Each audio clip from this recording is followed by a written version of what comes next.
I'm Tara. I'm Ryan. We love Disney movies. So we decided to watch them all, from Snow White to Frozen 2 and beyond.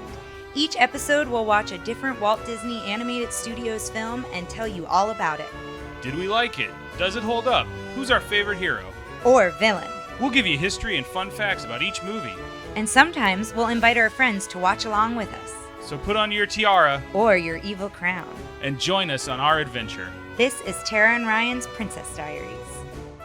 Hello, listeners. Welcome to a very special Tara and Ryan's Princess Diaries, where our mailbag episode, or as we're calling it, our fairy tale mail. Yes. So, we've been doing this podcast for a little bit now. I think How many episodes do it? Let me look. We might have 30-something episodes. I know the specific episodes, like the ones on the movies, we've done a little less, but we're probably close to 30. But we thought we'd spend this time kind of asking for you guys to send us some questions and send us some thoughts and that sort of thing. Some calls to our very easy to remember voicemail. And also, just kind of do this a little bit as kind of a state of the podcast and what we think. I've got a couple questions for Tara. Tara's going into this one a little blind, kind of like she did on the Halloween episode. She's got a very nervous look on her face, a little pinched. I'm not that nervous. I just like to be prepared, as you listeners know. And we have, up to this point, recording this episode, have come out with 30 episodes. Pete's Dragon is the last one. Is it the 30th? Is the 30th episode, which we know is a doozy. Yeah, I actually talked to someone online today who was like, "Oh, I haven't checked out your Pete's Dragon episode, but that was one of my favorites." And I told you kept getting on me for apologizing to listeners. I knew there were a lot of people out there that really like that movie. That's a funny story too, because a Pete's Dragon. What is that noise in the background? It's like a plane or something, so we can just wait. You can just say a funny story. Hold on, when it goes away.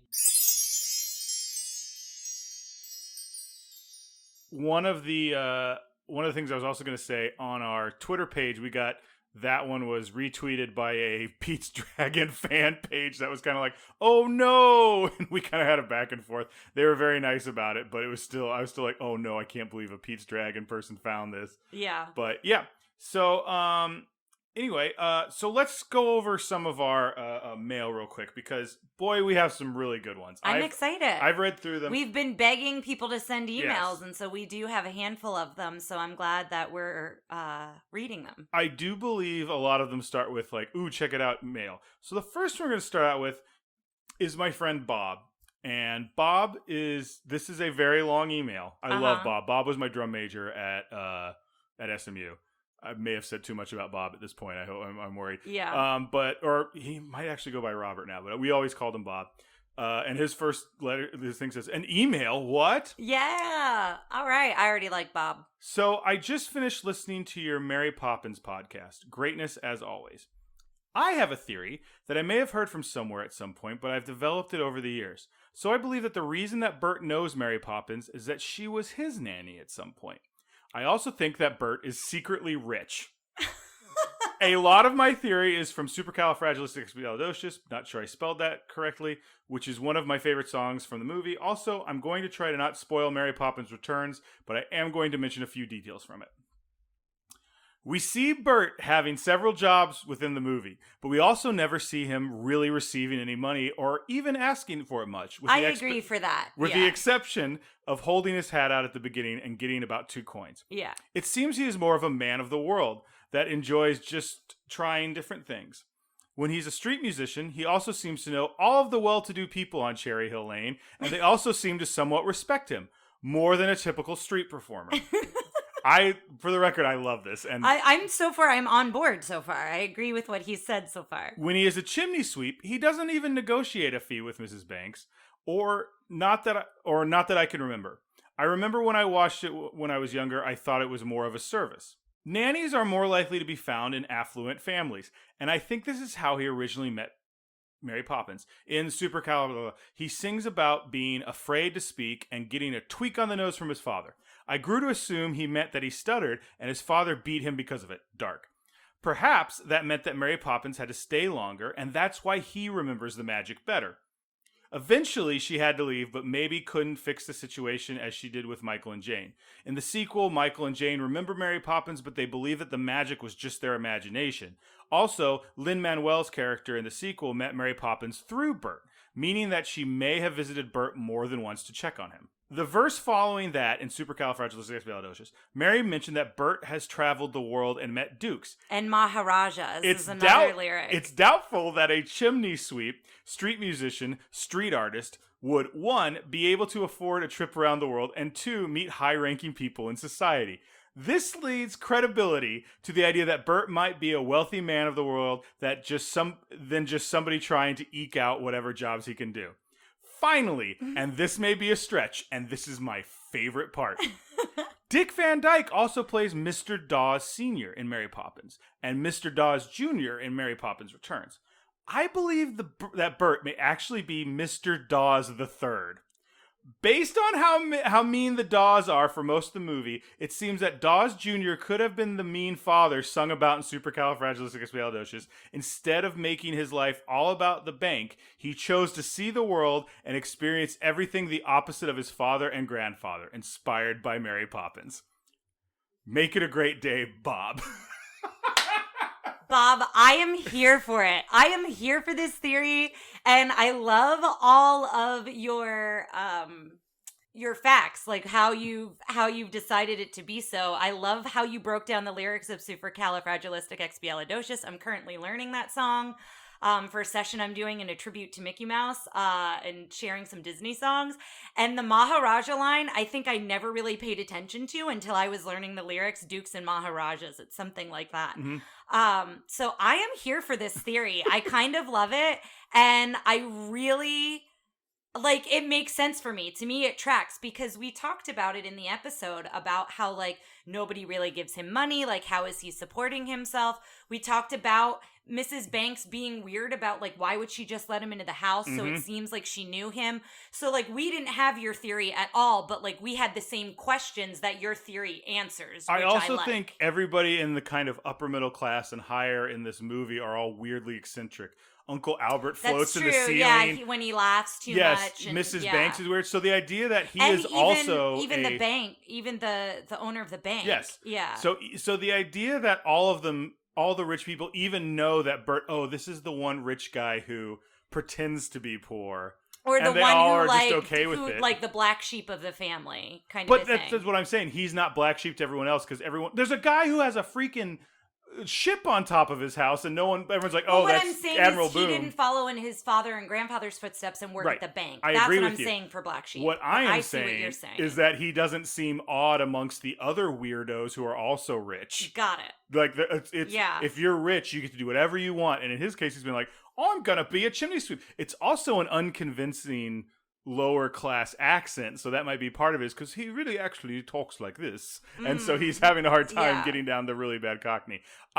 In reality, I obviously don't think this is true, but this is one of those theories that I'm like, I love it so much. But I'm here. It's so close. It's one of these theories that I'm here for it for many reasons, but one is because it all tracks. Like, Bob, I love that you thought out each detail and connect it one thing to another, because a lot of times some of the theories with Mary Poppins and her being a time traveler, Ryan was saying that she could have been a doctor, a Time Lord, and things like that. And I don't even know that we mentioned it in the episode, but Ryan and I talked about it. They track somewhat, but you can find holes in it. This theory, I think there's less holes because you've connected it to all points of the movie, and that's what I really appreciate. Exactly. About it. Love it. It's a very strong opening for this mailbag It's really episode. Great. So next up, we had a friend of ours and fellow guest of the podcast send us an article about Mary Poppins that Ryan's going to introduce here. Well, I'm going to go through it, and we're going to post this up on the page. This one talks a little bit about blackface in Mary Poppins. With the chimney sweep scene. Yes. Man, it has been a long time since I've read this, and I've actually kind of remembered the bigger points from it. I do remember that a big thing I had with it is the scene where Mary Poppins, like, puts more soot on her face. I think it talks a little bit about that, and, like, is that putting on blackface, and is this a movie that exemplifies blackface? But there's other stuff I read that was a little more interesting. There's a couple lines in some of the book and that made it its way into the movie. A lot of it where there's stuff where like the housemaid when like the chimney sweeps comes in says stuff like, "Don't touch me, you black heathen."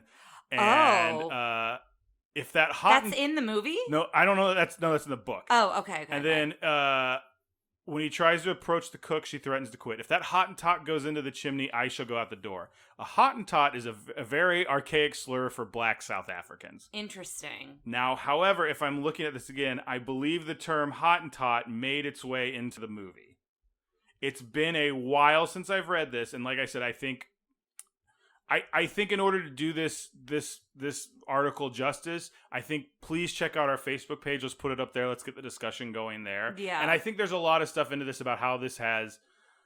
Well, and I guess my question is, in England, were chimney sweeps predominantly white individuals?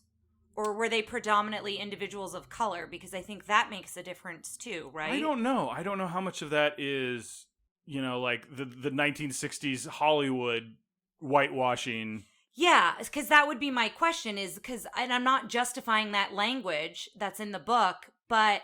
There's a lot of other stuff in the book that's even worse. Yeah, and what I'm saying is that language, was that all there because there was a presence of people of color that were being mistreated at that time? Do you see what I'm saying? Right. And so I'm wondering if then, Hollywood changed it in that way, or were chimney sweeps predominantly white in England? I don't know. Like, that's where my first question is.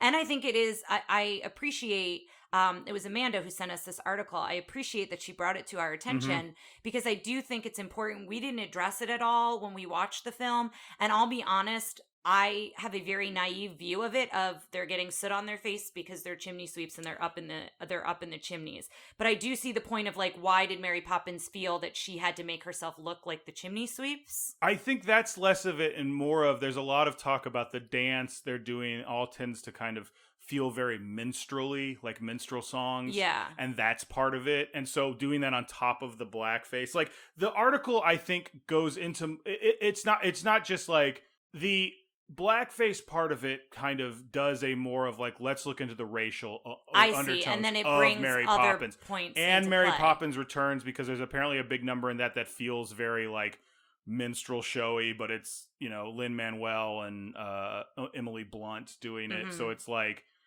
it's one of those things that I read this a while ago, and I feel bad that I got into this and went, oh shoot, I haven't really retained a ton of this memory. But let's get this up on the Facebook page and let's talk about it. And thank you so much, Amanda, for bringing this to our attention, because I think this is important stuff to talk about. Agreed. Because there's always, I think talking to people about these movies, there's been a lot of stuff where it's like, oh man.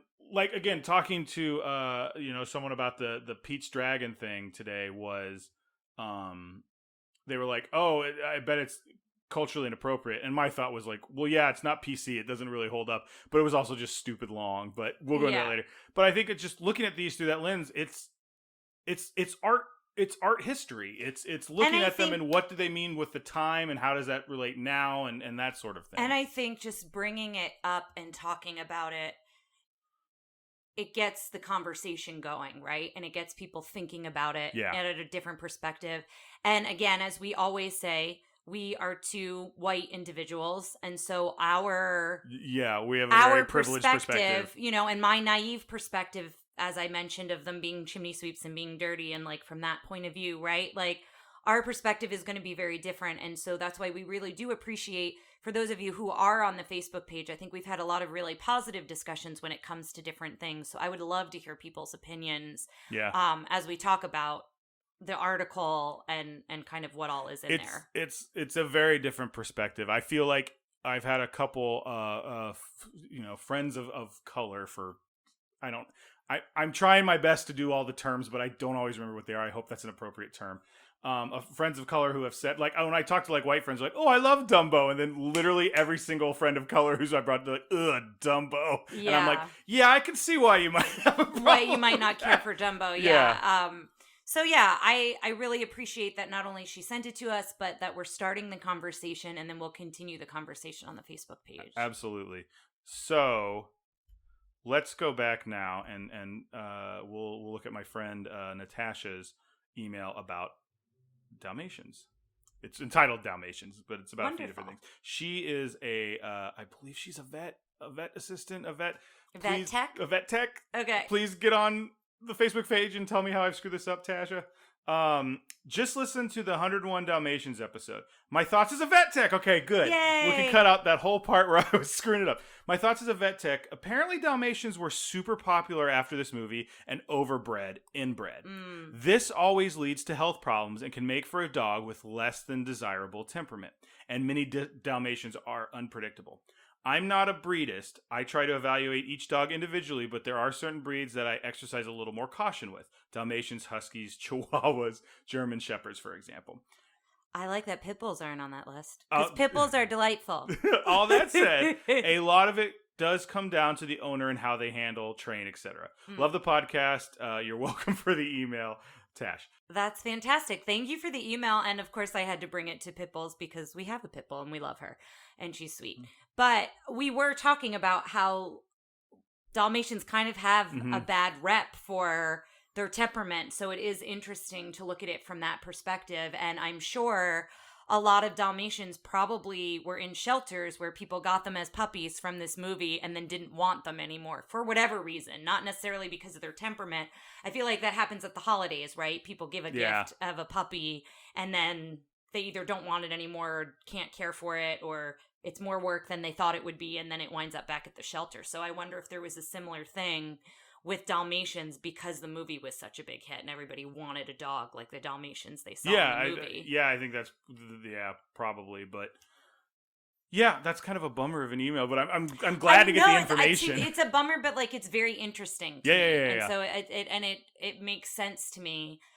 Even though I don't know a lot when it comes to breeding dogs and things like that, but it makes sense if you continue to breed, and inbreeding is what she said, right? Causes overbreeding, overbreeding and inbreeding, the higher health risks, and then the temperament changing. So that makes sense. Yeah.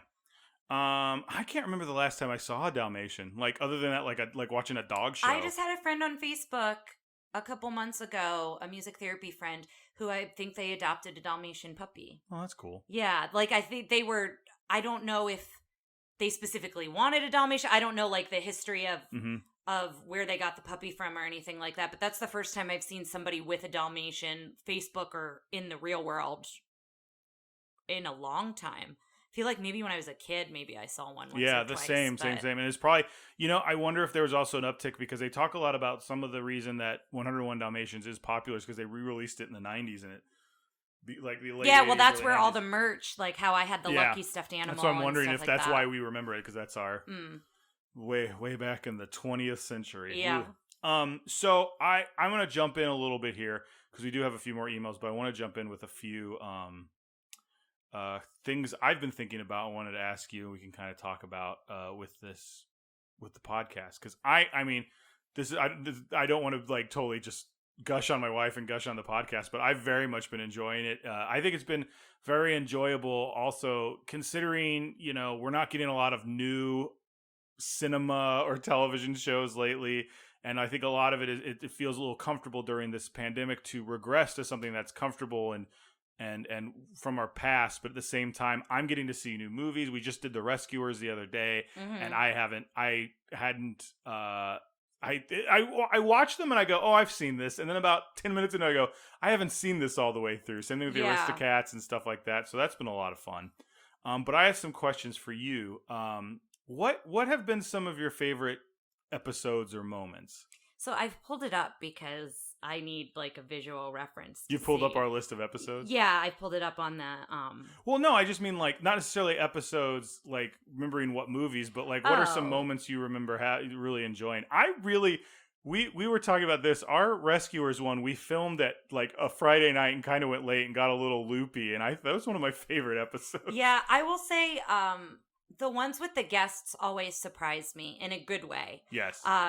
We try to vary our guests, not only their background, but their love for the movie, which comes into play. But I've been really impressed and really thankful for the perspectives we've had with our guests. One of, not necessarily a favorite moment, but one that I thought was really important to talk about was Peter Pan. As Mhm. much as that movie is a hot mess, I really appreciated Janelica on the podcast, not only being a woman of color, but also being a mother, and how she talked to her daughter about it and things like that. And so I really appreciated that perspective. I would I don't like know that I'd to. call it a favorite moment, Yeah. but it was one that I really enjoyed the conversation, and I thought it was important that we brought that Yeah. to light, so to speak. I want to go on record as inviting Janelica back for a movie where she doesn't have to talk about Yeah. one where we just go, what do you think about this one? I loved it. Yeah. Well, and that's the thing. Every guest we've had on, I would have back. I just have really, and some There's of them one we are, I wouldn't have back, but I don't want to say that. No, I'm just Whoa. kidding. But some of them we are having back, and they are scheduled to be Mhm. back. Some of them we've not approached to come back just because of where we are in our list. And I think the other thing I really like about this is we're recording a lot of what we do anyway. When we watch a movie, when we watch a television show, listeners, Ryan and I pause it a lot to chat about like a character's motivation, or to talk about like a perspective of something, or like what's your thought on that, and do you agree with that? And we don't do it like every minute of every show of every movie, but we do talk about it. And when we saw things in the movie theater, in the before times, our whole car ride home was talking about the perspective of the movie and how it made us feel, and what we thought about it, and from different perspectives and different viewpoints. And so I've been having a lot of fun doing that with movies that I grew up with. I think, like you said, it's really interesting to go back and watch these films again. And it's also interesting to go back because I'm just going to use the Peter Pan film again as an example. I loved Peter Pan as a kid. I didn't see anything wrong with it. Again, I was a white little girl, right? Right. Going back and watching it as an adult and being able to identify that, I think is very important. Mhm. And I think you should watch it if you're questioning our perspective and our opinion on it, right? I think that's important. I really liked having Chris on for Fantasia and his perspective of like, it was our first guest, Yeah, and so I think I think we're having him back for Fantasia 2000. we are, yeah, and And maybe something else, but definitely Fantasia 2000. I think we decided on the Fantasia episode. Yeah, because I think the perspective of a music lover and teacher and all that is so good to have there. And I think now we have a better idea of like what we want to talk about with our guests. But I think he set the bar very high for our guests. He did. And we also have several guests who are animators, and also have several guests coming who are. And so Marjorie for The Jungle Book, I really appreciated her perspective. And Danny as well is an artist. And so just different things that she talked about with the rescuers. And hers was a lot of nostalgia based, but I really appreciated that as well. Well, that leads into my next thing, because like, what are some movies that have surprised you? Because that I'm going to need the list for. So hold on. Jungle Book, it tends to be a guest episode where I basically, it's fun to watch it with someone who's into that movie, because then you kind of feed off that energy of them liking it. The Rescuers with Danny, she really liked it. Jungle Book, I was kind of like, oh, Jungle Book's good. I think I enjoyed Jungle Book way better having Marjorie there for it. Any of those. The one that's probably surprised me the most is Cinderella. You took my Oh, I'm answer. so sorry. No, that's fine. Cinderella really surprised me, but I want to go back. I'm going to jump back for a second. One of my favorite moments that I still chuckle about today is our first episode with Snow White, when we made the joke about Grumpy and about him. Now I'm not going to get. Was the it him joke having ex-wives? Yes, yeah, Grumpy's ex-wives. Yeah. I don't know. That's something that still makes me laugh when I think about it. But yeah, Cinderella really surprised me. I'm so happy that we went into Cinderella with a pretty open mind. I don't think either one of us were judging it. I remember liking it as a kid, and we had a friend tell us, when she rewatched it with her child, she was surprised because she's so kind and she is so gentle and is kind of a good role model in that way. And it surprised me in so many ways. It was so delightful, and it's one that I definitely would watch again with or without kids. Like, I would just put it on to put it on. Did you have any others? Alice in Wonderland, as a guest, I just remember laughing a ton with Amanda. I feel like, again, the guests are so much more memorable because we have these very unique conversations and perspectives. The same thing with 101 Dalmatians. So with 101 Dalmatians, having Michael on and him being a producer, right, of video games and that perspective and talking about the animation in the Xerox age and things like that. What I really love about our guests is they bring a unique perspective that we might not have thought of. And I think that the two of us are coming from a lot of these movies in different ways. And then we're also married. So we're coming from it from a similar background sometimes as well. So it is nice to have that third perspective. Having Brie on is like an internationalist, like loves A studying linguist, other culture. yeah. Well, it's funny because I asked her to is she not a linguist? She studied linguistics. Okay. So that was part of it, but it's also just studying other cultures. And I forgot. So I love having her perspective on that. I invited her to another one. She goes, "Oh, I'm already doing." She's doing 2 more. So I think Bree's going to be our most often guest, which I'm 100% cool with because I invited her to do Brave. Oh yes, you told me that. Yeah. And part of that is because her and I both like a very, very silly Brave meme. But anyway. I'm excited to have those people on. We have coming up one of my friends, and we're having 2 more people from D&D. One who's going to be on for Tron, who I'm very excited to get his perspective on Tron because I think he told me it's his favorite movie, but it's up there. And then I'm also excited to have my friend Chloe on for Black Cauldron. Black Cauldron, literally because I went, this is the most D&D game thing. I have no idea if he's going to like it. My point in that one is I'm going to try and get ask a lot of dumb D&D questions and see like that sort of thing, but we'll see. I also really liked hold on, I just had it in my brain. Winnie the Pooh. It's weird to say Winnie the Pooh surprised me, but it surprised me in the way of I knew all the songs without remembering I knew the songs. Yeah. And I was so connected to those stories, and it was so much more nostalgic for me than I anticipated it being.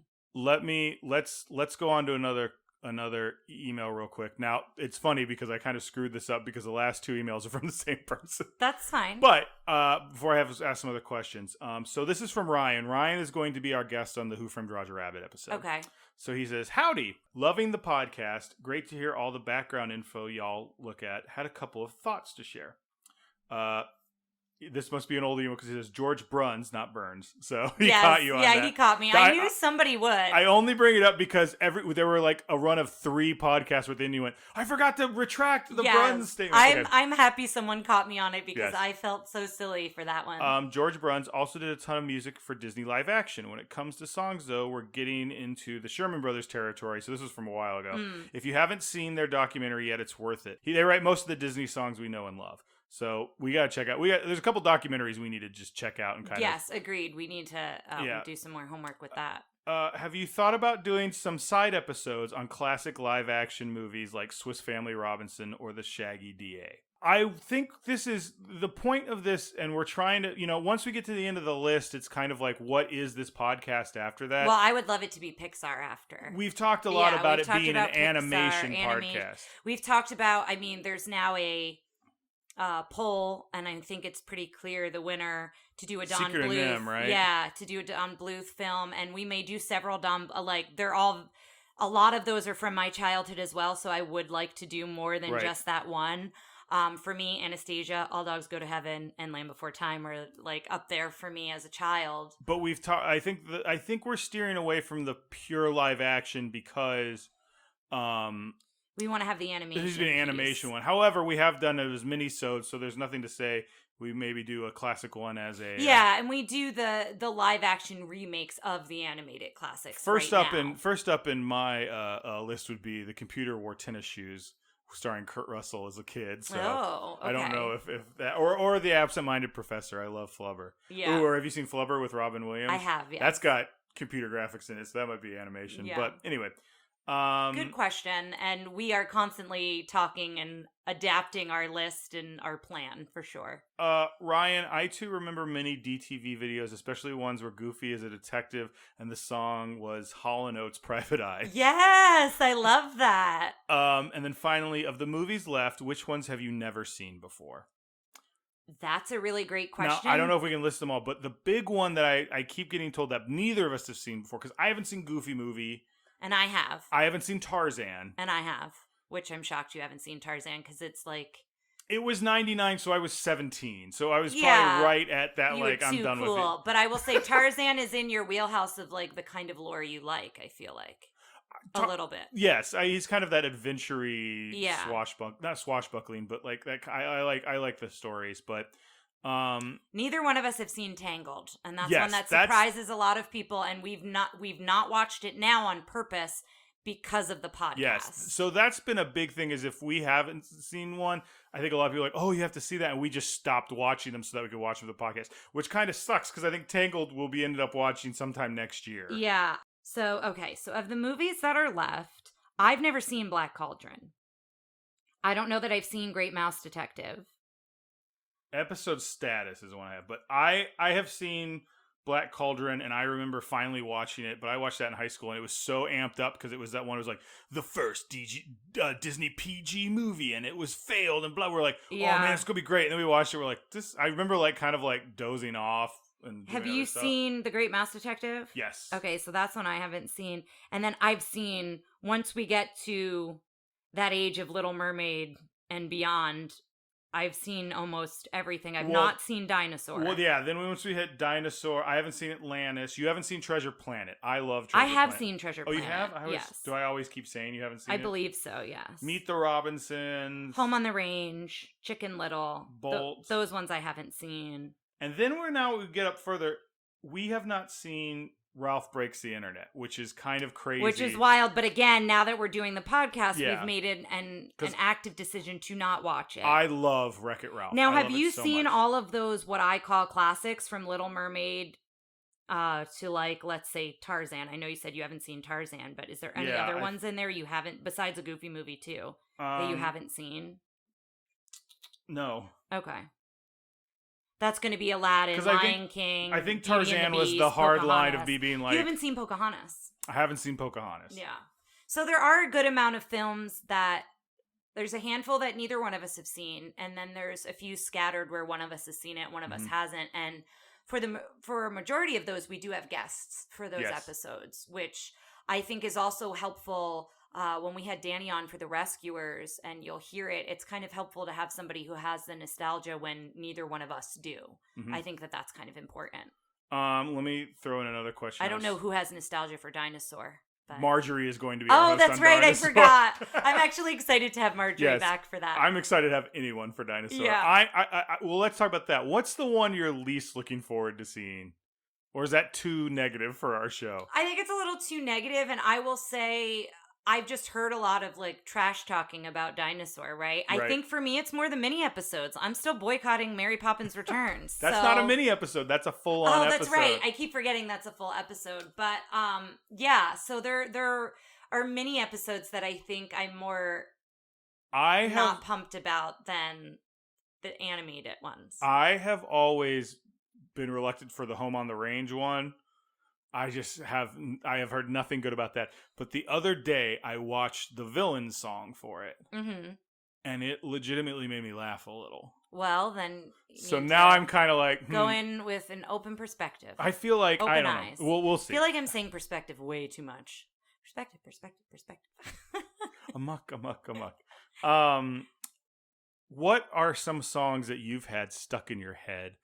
What are some of the earworms that you've had watching these movies? Winnie the Pooh. I've had that one. For the last 2 weeks, I've had Happiest Home in the Hills by the Gogans in my head. I haven't because they never made it into my brain to begin with. I still like that song. I don't care. Cruella de Vil for a long time.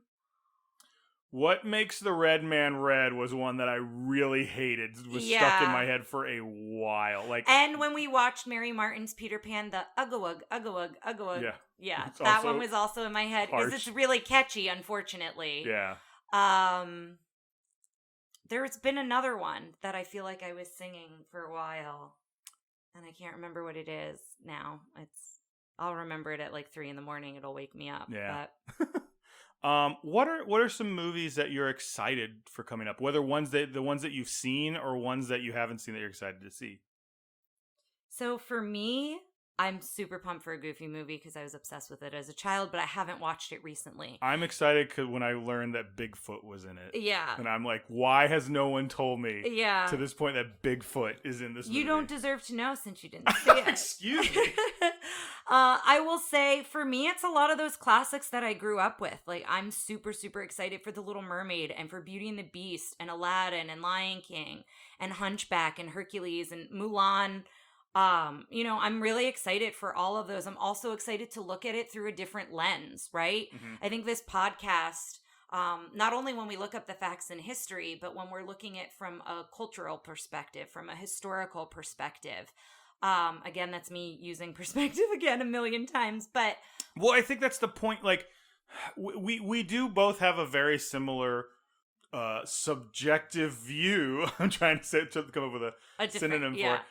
And I think that's what's interesting about this year is to hear our friends' thoughts and all that. Yeah, and we have some guests that are going to be on those episodes that I'm also really looking forward to watching it with them. So it's a combination of seeing those films again that I loved as a child that I could quote start to finish.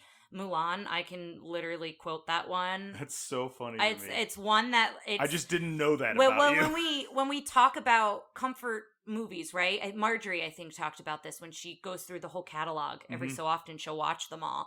And I think now, with COVID, with the pandemic and things of comfort, for whatever reason, that's what Mulan is for me. When I think I've mentioned this before, whenever I've had an outpatient procedure or something where I kind of have to take it easy or be resting for the day, I will put on Mulan and I will laugh and I will cry and I love it. And I don't know why. I can't pinpoint why, but that's what it is. Might I offer a guess? Okay. You always talk about how much you love the villains, and we've talked a lot about because the female villains, the only agency they had for a long time was if you're a villain, you're your own boss. It's your. So you're saying Mulan is a strong hero Mulan as a lady, as a hero, yes, as but a woman. She is coming in and being a bad chick. Yeah, but that's a good point. It's one of the first ones that does that. Yeah, I think. I get very teary when. Well, you've not seen it. There's a part where she's training in the camp, and I've seen Mulan. I didn't think you had. You keep thinking I haven't seen Mulan and The Godfather Part 2, and I don't know how to explain to you. I've seen both those movies. But the part where she's climbing up the pole, and none of the men can do it, and she's determined to do it. I get teary-eyed when she gets up to the top. There are things like that I'm just really emotionally connected. And so I'm interested in looking at it with a new lens from the cultural point of view, as well as other point of views that I don't, when I watch these films and they're nostalgic and they're comfort food for me, I'm not typically looking at them from that way, if that makes sense. I'm excited for Raya. Is it Raya in The Last Dragon, the new one that's coming out? I'm excited for us to have a new one to watch. Although, now that's a question. Hypothetically, if things were good and it comes out in the theater and we were able to see it in the theater, which we normally would have, would we not? Do we wait now? This is a much longer question, but I think we could see it and then do a quick you guys here's our quick review, and then save it for when we actually do it. Do a deeper dive. So let's go back to Ryan's other question. Is this the same email or a new email? It's a new email. Okay. It was kind of and another thing. Have you guys seen the theories about the connectiveness of Disney movies? It's not as solid as a Pixar one, but it's fun to think about. So it's a Frozen theory. Okay.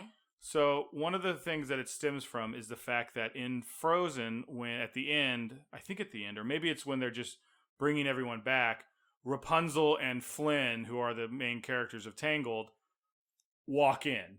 And so they start talking about, so that means that the Tangled kingdom is another kingdom different from Arendelle. And it's, so then they start talking about, where do we think Elsa and Anna's parents were going? Were they going over to and if we were to look on a map, the new princess Rapunzel be born? Was that where they were going? And there's a thing in here where it starts talking about mapping out the Disney universe, because another thing they talk about is because Little Mermaid is Danish, I believe, because it's Hans Christian Andersen. Hans Christian Andersen also did the Snow Princess, the Snow Queen, which I think Frozen is based off of. Now, if you'll remember at the beginning of Little Mermaid, there's a crashed ship that she goes and investigates. So they connect that ship to So Anna. they're wondering if that's Anna and Elsa's ship. So that's taking part at the same time there. So that's one part of it. Another thing they wonder is, what if Anna and Elsa's parents didn't die? What if, in fact, they shipwrecked off the coast of Africa, had a son who was then raised by apes? Oh my gosh. I'm into it, but it is a little... I've got the whole article. Oh, the other thing is... We should definitely post it once this episode comes out. There's a section of it called the Cinderella Factor, because in the Little Mermaid's wedding, the king and duke from Cinderella are in attendance. Interesting. Which we'll show off. So that's another thing. Also, when she opens the gates and everyone's waiting to come into the castle for some Anna, there are two people there who seem to be dressed like Aurora from Sleeping Beauty and Princess Tiana from Princess and the Frog. Princess and the Frog. That's another one. So the conclusion is Tarzan Anna and Elsa's half sister? And it's a half brother. Yeah. It's this whole thing. I'll post this article, but I just thought it was just interesting. It's really interesting. I also would love to see a map and see like somebody mapping out. It's specifically like the Caspian Sea, and they talk about like it all taking place like this coming from here, and like I just visually, I think that would be interesting, whether or not it truly connects or not. Yeah. It's interesting to think about where all of these kingdoms exist. Yes. In relation to one another. So I have one more question for you before our finale, which is one that I think is very important. If you could go back and alter the villain ranking somehow, who would move and why? I need to look at the villain ranking for Who's someone that you don't think is where they should be? You obviously feel very frustrated about Prince John. I feel very frustrated. I don't have anyone that I feel that way about. So right. I'd have to look at the list to say, oh, I think this one could be a little higher, but I don't have a strong emotional... I feel it's been very fair, so I'm fine. I actually have someone else other than Prince John. This might have been a leading question where it's like, well, here's what I think. Yeah, you just wanted me to ask you this question. Well, do you want to take a look at it real quick? Let me ask you this question. Is there someone on the villain list that you think should be higher than they are? Do you want to take a look at the ranking while I talk about will. Here, I will. Here you go. Hold on. Oh, okay. Thank you. I actually think Lady Tremaine is a little lower than she should be. I don't think she's severely lower. I do think Prince John deserves to jump up a few sections because he's in kind of the lower half, which is a lot of the lesser villains. And I definitely think Lady Tremaine should be a little bit higher than she was. I think she ended up falling a little bit below Madame Medusa. She's right underneath Madame Medusa. Yeah, I think she should be above Madame Medusa. I could see that. I'm actually pretty good with the list. I don't really... I am. I don't. Well, then this is just me. This is me opening questions for my grievances. Well, and that's the thing is because, most people would assume I'm good with the list because Maleficent's at the top and she's not. Yeah. It's Cruella, the Wicked Queen, and then Maleficent. And if you had told me before we did this villain ranking, I would have maybe made an argument that Maleficent should be at the top. But now that we've watched these films and how we've ranked them, I'm comfortable with that. The Queen was the first villain we ever ranked, so it would be interesting to see would we rank her the same way now that we've ranked other villains, because I do think that comes into play. We try not to have that influence our opinion, but it's hard to not compare one person's deviousness or wickedness or funniness, if that's I don't know that that's a word. Humor, I guess is the word. Humor. Compared to someone else's, right? Right. But yeah, I don't have any strong feelings. I'm good with the list. So I would agree that maybe Lady Tremaine, but other than that, I don't even think she needs to be bumped up that much. I just think she could use a decent reevaluation. But even then, I feel like it might be just scattershotting and not actually just like if we just. I don't know that if we redid our numbers without looking at the old numbers, if we just right now redid them, I don't know that they'd be that drastically different to boost her that much higher. Right. So the last thing we want to do is we want to talk about, I know you guys all know by heart our phone number, 707-968-7731. That's 707-YO-TRPD1.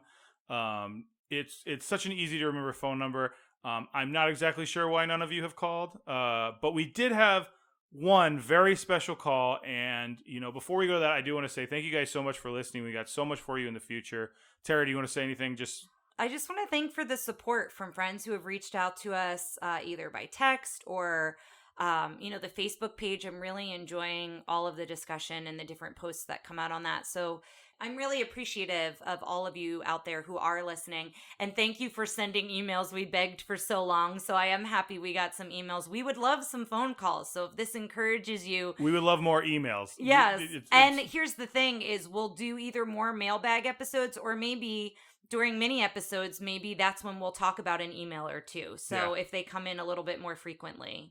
But we would like to end this episode with the one call we've gotten. It's an important call. It's a call that I think makes us all think, and it's a call that I think is one of the most relevant things we've ever had. It's one of my favorite things to happen from this podcast. Absolutely, and here we go.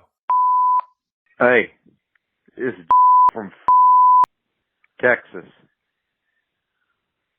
I'm calling to try to find some tripods. I thought this was a number for Yo Tripod. I'm in need of some tripod assistance, so that way I could set up some cameras on tripods. I can't be a monopod. It's got to be tripods. I only work in threes. If you give me a call back, that'd be fantastic. I don't know nothing about no princesses. Don't know what that has to do with tripod. Again, from trying to call Yo Tripod. I think this is the right number. Thank you. God bless. Thanks for listening to Tara and Ryan's Princess Diaries. If you want to tell us your favorite Disney villain and why it's guest on, send us an email at trprincessdiaries@gmail.com. Or you can send a tweet about how great Maleficent is to @TRPDiaries. Check out our Facebook group by searching for Tara and Ryan's Princess Diaries. Tara and Ryan's Princess Diaries are available on iTunes, Stitcher, Spotify, Overcast, and many more. Wherever you hear us, please be our knight in shining armor and give us a 5-star review. Thanks again, and until next time, remember to always live happily ever after.